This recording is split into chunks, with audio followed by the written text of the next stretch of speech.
위반 건축물 양성화 드디어 현실화되나?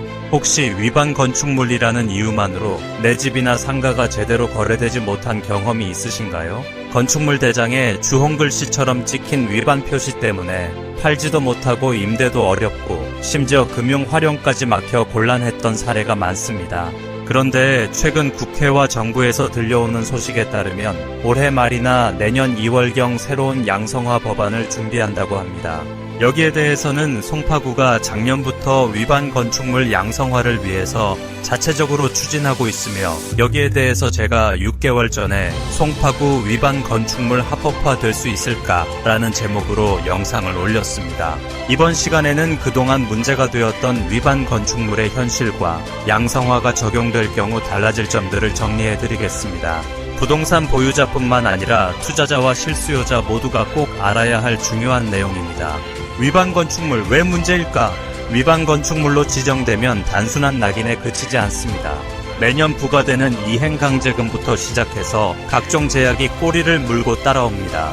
건축물 대장에 위반 건축물 표시가 남아 주홍글씨처럼 낙인 효과 발생, 매년 이행강제금 부담, 증축, 리모델링, 용도 변경 불가. 예를 들어 상가주택에서 1층 음식점 허가조차 안 되는 경우가 있었습니다. 전세를 놓기 어려움, 은행의 전세 대출도 안 되고, 허그의 전세 보증금 보증보험 가입 불가, 매매 시에 담보대출이 되지 않아서 대출을 해서 매수하려는 매수자의 기피 대상이 됨.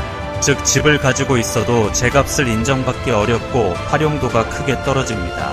이 때문에 위반 건축물 소유자들에게는 양성화가 절실한 문제입니다. 물론 위반이라는 불법 건축물을 지었기 때문에 따른 결과이지만요. 양성화 대상, 어디까지 포함될까? 이번 제도 개선에서 논의되는 양성화 대상은 다음과 같습니다. 다세대 주택, 세대당 85제곱미터 이하, 이 정도면 대부분의 빌라는 다 가능하겠죠. 단독 다가구 주택, 연면적 660제곱미터 이하, 다가구 주택도 대부분 이 면적 이하입니다.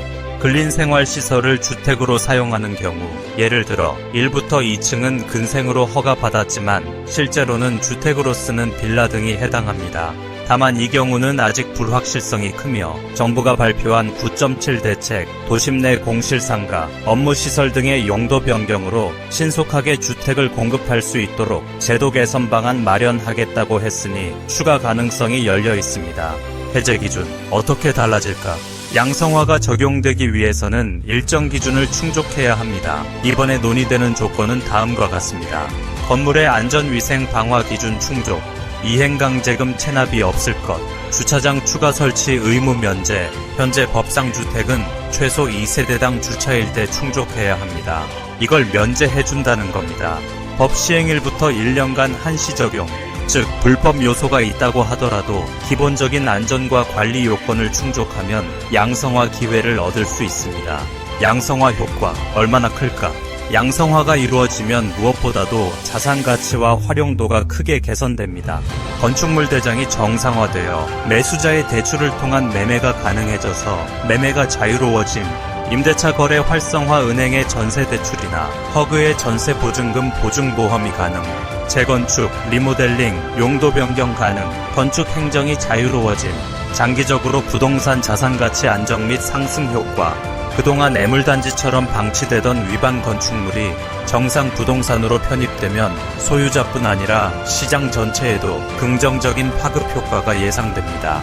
정리하며, 위반 건축물은 오랫동안 부동산 시장에서 부담이자 장애물로 작용해 왔습니다. 하지만 올해 말이나 내년 2월경에 발표가 예상되는 양성화 법안은 이런 구조적 문제를 풀어낼 중요한 전환점이 될 수 있습니다. 물론 아직 확정된 내용은 아니기에 소유자 입장에서는 향후 법안 발표와 시행 시점을 꼼꼼히 살펴야 합니다.